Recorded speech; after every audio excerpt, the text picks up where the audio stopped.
नमस्कार, आप देख रहे हैं वी न्यूज पावर्ड बाय विनय उजाला। आइए नजर डालते हैं आज की प्रमुख खबरों पर। यूक्रेन हमले में पहली बार ओरेशनिक बैलिस्टिक मिसाइल का इस्तेमाल, रूसी रक्षा मंत्रालय की पुष्टि। ईरान में बढ़ रहा असंतोष, खामेनेई शासन के खिलाफ प्रदर्शन, इंटरनेट फोन सेवा निलंबित। ट्रंप ने मादुरो को माफ करने से किया इनकार, वेनेजुएला हमले पर यूक्रेन से तुलना को भी ठुकराया। मुनीर से मिले बांग्लादेशी वायुसेना प्रमुख, द्विपक्षीय रक्षा सहयोग पर की चर्चा। अगले महीने भारत आएंगे फ्रांस के राष्ट्रपति मैक्रो, AI समिट में होंगे शामिल। वेनेजुएला के खिलाफ बिना सीनेट की मंजूरी के सैन्य कार्रवाई नहीं कर पाएंगे ट्रंप, कांग्रेस में प्रस्ताव पेश। बंगाल में ED की कार्रवाई का दिल्ली तक विरोध, TMC सांसद सड़कों पर, भाजपा ने CM ममता को घेरा। नेपाल के चुनाव से पहले कैलाली में भारत नेपाल सीमा समन्वय बैठक आयोजित, सुरक्षा और सहयोग पर जोर। ओडिशा में कई अदालतों में धमकी भरे ईमेल मिलने के बाद से हाई अलर्ट जारी, विशेष टीमें तैनात। पश्चिम बंगाल के राज्यपाल को मिली जान से मारने की धमकी, सुरक्षा बढ़ाई गई, पुलिस हाई अलर्ट पर। भारतीय सेना को मिलेंगे और ऊर्जा से चलने वाले जासूसी ड्रोन, 168 करोड़ का करार। ट्रंप के रुख से भारत अमेरिका व्यापार सौदे पर संशय, कांग्रेस ने PM मोदी पर साधा निशाना। SIR को चुनौती देने वाली याचिकाओं पर सुप्रीम कोर्ट की सुनवाई 13 जनवरी तक टली। खालिद शर्जील इमाम की लंबी हिरासत को लेकर कांग्रेस पर भड़के ओवैसी, UPA सरकार को ठहराया दोषी। व्हाट्सएप ऑडियो से फैली मस्जिद तोड़ने की अफवाह, दिल्ली पुलिस का बड़ा खुलासा। दिल्ली विधानसभा में प्रदूषण को लेकर आप का हंगामा, आतिशी के खिलाफ भाजपा का प्रदर्शन। MP में घना कोहरा, भोपाल इंदौर आने वाली दर्जन भर ट्रेनें लेट, ग्वालियर में भी पारा 5 डिग्री तक लुढ़का। भूजल में बैक्टीरिया की पुष्टि के बाद अलर्ट, भोपाल मेयर बोली, शिकायत पर तुरंत कार्रवाई कर रहे हैं अधिकारी। CM डॉक्टर मोहन यादव ने आज सीधी में 209 विकास कार्यों का किया लोकार्पण। इंदौर के राला मंडल में भीषण हादसा, ट्रक से टकराई कार, पूर्व मंत्री बाला बच्चन की बेटी सहित 3 की मौत। मिंटो हॉल में मुख्यमंत्री का साफ संदेश सामने आया। डॉक्टर मोहन यादव ने राष्ट्रीय पुरस्कार समारोह में शोध और विरासत पर जोर दिया, ममता बनर्जी के विरोध पर सवाल उठाए और पूर्व गृह मंत्री बाला बच्चन की बेटी के निधन पर शोक जताया।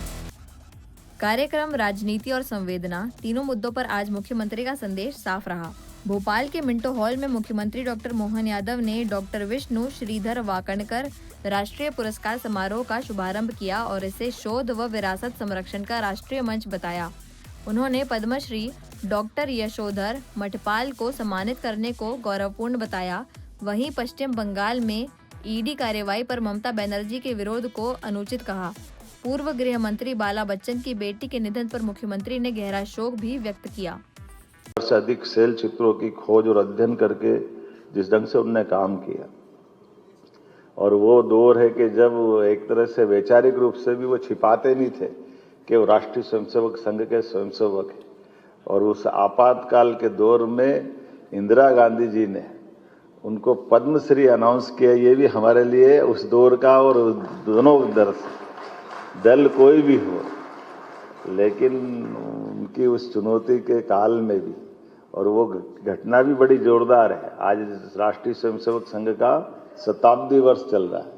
ये भी स्मरण करना पड़ेगा कि जब प्रकाश चंद्र सेठी जी ने आके बताया, वो उज्जैन के थे, मुख्यमंत्री थे, कि वाकणकर जी आपको पद्मश्री मिली है, आपको दिल्ली पद्मश्री लेके जाना है, आना है आपको।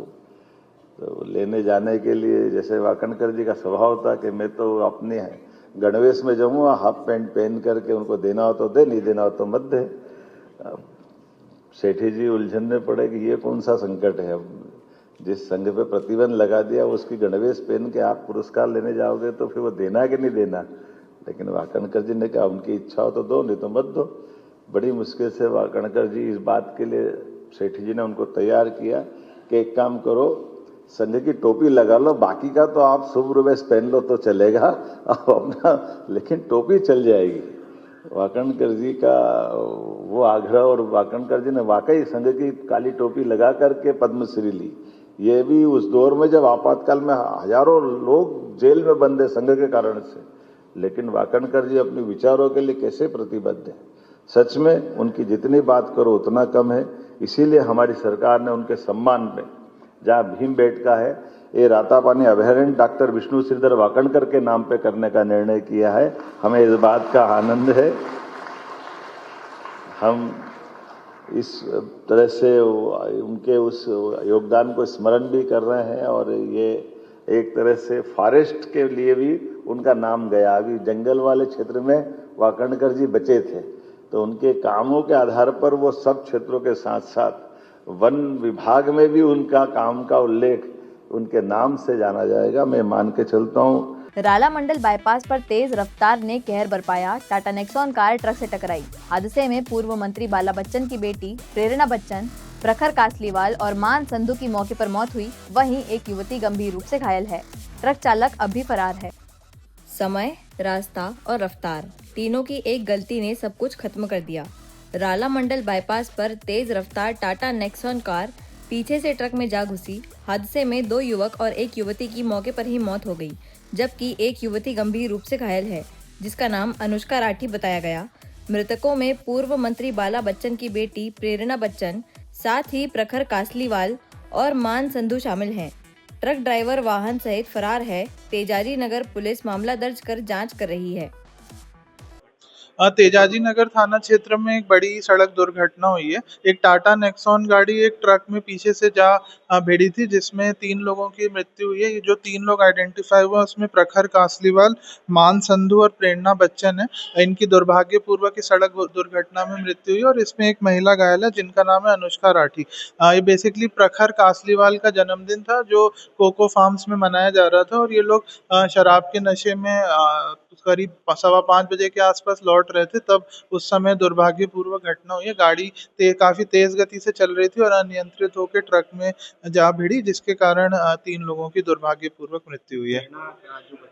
प्रेरणा बच्चन जो है पूर्व गृह मंत्री बाला बच्चन जी उनकी डॉटर हैं, जिनकी सड़क दुर्घटना में मृत्यु हुई है। गाड़ी कौन चला रहा था? गाड़ी जो है ये प्रखर कासलीवाल जी चला रहे थे, जिनका जन्म दिवस है। चेकिंग में पकड़ी गई नकदी ने सवाल खड़े कर दिए हैं। इंदौर के बिचौली रोड पर पुलिस ने बाइक सवार से करीब 18 लाख रुपए बरामद किए।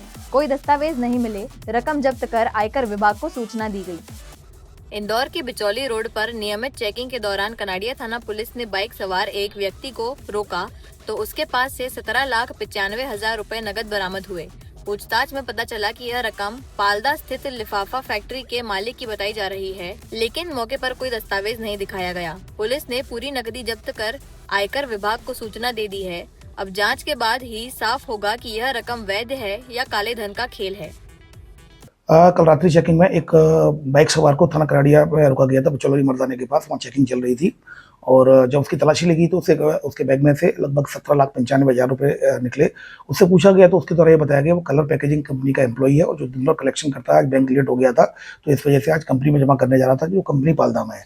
फिलहाल चूंकि उसके पास कोई उपयुक्त उत्तर नहीं था तो इसमें इनकम टैक्स को मेल कर दिया गया, सूचना दे दी गई है। साथ में ही आज माननीय न्यायालय के समक्ष इसका पेश किया जाएगा और जांच जारी है। नशे के सौदागरों पर पुलिस का शिकंजा कसता जा रहा है। इंदौर के हीरा नगर इलाके में युवक उदय को 7.5 ग्राम ब्राउन शुगर के साथ पकड़ा गया। पुलिस अब सप्लाई नेटवर्क की जांच कर रही है।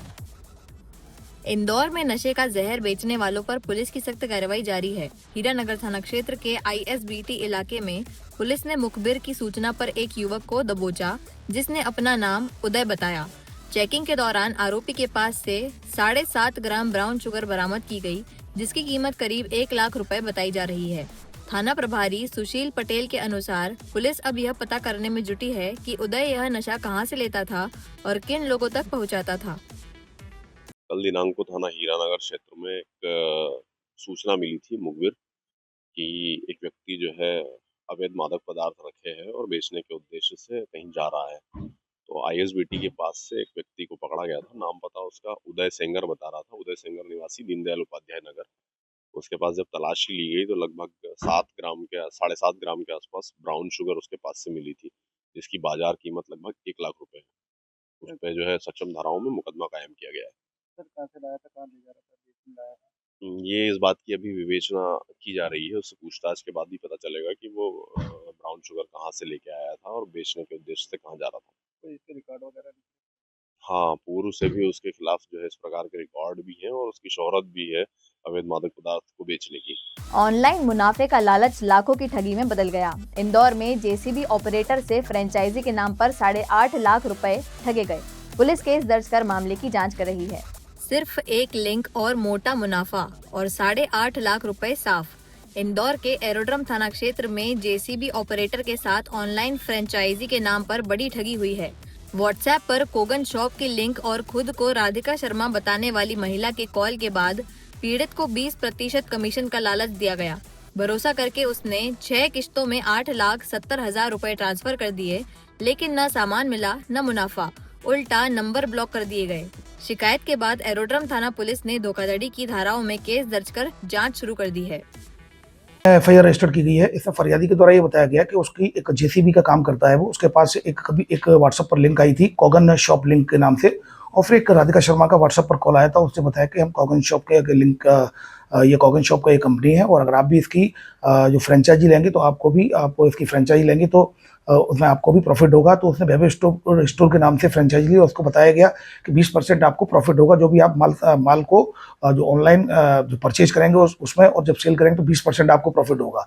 जब उसके द्वारा ऑनलाइन परचेज करने के लिए पैसे डाले गए तो उसके द्वारा 6 बार पैसे डाले गए, लगभग 8,70,000 के करीब। तो कुल मिलाकर 8.5 लाख रुपए उसके द्वारा डाले गए। लेकिन जब उसने फिर सामान आया तब फिर उसने कॉल बैक किया तो फिर कॉल को उसके ब्लॉक कर दिया, नंबर लगा नहीं। तब उसकी समझ में आ गया कि उसके साथ फ्रॉड हुआ है। 20% कमीशन के चक्कर में उसके साथ 8.5 लाख रुपए का फ्रॉड हो गया। फिलहाल थाना एरोड्रम में एफआईआर रजिस्टर कर ली गई है धोखाधड़ी की विभिन्न धाराओं में। मैं इलेक्ट्रॉनिक चैनल के माध्यम से अनुरोध करना चाहूंगा, किसी प्रकार की ट्रेडिंग का या ऑनलाइन शॉपिंग के लिए या परचेज करने के लिए आपको कमीशन का अगर लालच दिया जाता है तो उनकी बातों में ना आए, उसको वेरीफाइड करें। वेबसाइट जो ऑफिशियल वेबसाइट होती है कंपनी की, उस ऑफिशियल वेबसाइट पर जाएं, उसके जो कॉन्टैक्ट नंबर होते हैं उन पर कॉल करके उसको ऑफिशियली वेरीफाइड होने के बाद ही आगे बढ़ें। लैब रिपोर्ट ने भोपाल में हड़कंप मचा दिया। दिसंबर में पकड़े गए मांस से भरे ट्रक के सैंपल गौमांस निकले। पुलिस ने केस दर्ज किया। जहांगीराबाद का स्लॉटर हाउस सील कर दिया गया है।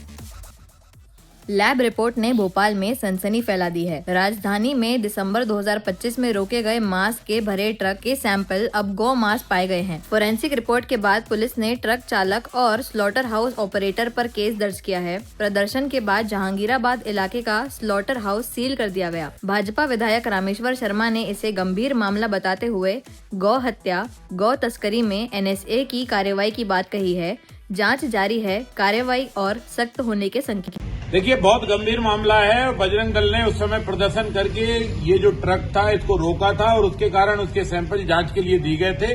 उसमें गौ माता का मांस पकड़ा गया है और इसलिए इन सब अपराधियों के खिलाफ गो तस्करी और गौ माता के हत्या के प्रकरण पंजीबद्ध किए जाएंगे। इसमें स्लॉटर हाउस जो चला रहा है वो और उसके साथ जितने भी कार्यरत कर्मचारी हैं इन सबको अपराधी बनाकर जेल में डाला जाएगा और जो गोमाता की हत्या पर जो धाराओं के तहत प्रकरण पंजीबद्ध हो सकता है वो प्रकरण पंजीबद्ध किया जाएगा, जेल में सड़ाया जाएगा। जरूरी हुआ तो इनकी संपत्ति तोड़ी जाएगी, कुर्क करना हुआ तो कुर्क करेंगे। कोई भी अपराधी किसी भी कीमत पर छोड़ा नहीं जाएगा। और मध्य प्रदेश सरकार ने, माननीय मुख्यमंत्री जी ने नगर निगम को भी सख्त हिदायत दी है कि इस तरह की कोई भी गतिविधियां हों उस पर सघन चौकसी लगाई जाए और भविष्य में इस सब में कैमरे भी लगाए जाएंगे। नशे में ड्राइव करना अब भारी पड़ रहा है। इंदौर में देर रात चेकिंग के दौरान 6 वाहन चालकों पर कार्रवाई हुई। एक महंगी BMW कार भी जब्त की गई है। पुलिस का अभियान लगातार जारी है। शराब पीकर वाहन चलाने वालों पर इंदौर पुलिस की सख्ती लगातार जारी है। हीरानगर थाना पुलिस ने देर रात चेकिंग अभियान के दौरान नशे में गाड़ी चला रहे 6 वाहन चालकों पर कार्रवाई की है। इस दौरान एक महंगी BMW कार भी जब्त की गई जो एक डॉक्टर की बताई जा रही है। पुलिस चौराहों पर लगातार जांच कर रही है और साफ संदेश दे रही है कि नशे में ड्राइव करने वालों को किसी भी हाल में बख्शा नहीं जाएगा। अभियान आगे भी जारी रहेगा। शराब पीकर वाहन चलाने को लेकर प्रतिबंधित करने के लिए लगातार वरिष्ठ अधिकारियों के मार्गदर्शन में जो है अभियान चलाए जा रहे हैं, जिसमें आज दिनांक 8 जनवरी को थाना हीरानगर अंतर्गत 6 कुल जो है वाहन जब्त करके और 185 मोटर व्हीकल एक्ट की कार्रवाई की गई है, जिसमें एक गाड़ी जो है BMW के चालक को जो है चेकिंग पॉइंट पर रोका गया था, जिसको चेक करने पर शराब के नशे में होना पाया गया था, तो वो गाड़ी जब्त करके और कार्रवाई की गई है। उनसे जब पूछा गया था उनका नाम पता, तो उनका नाम गौरव मुखर्जी बता रहे थे और डॉक्टर होना बता रहे थे। ऐसे ही खास खबरों के लिए बने रहिए हमारे साथ वीयू न्यूज़ पर, पावर्ड बाय विनय उजाला।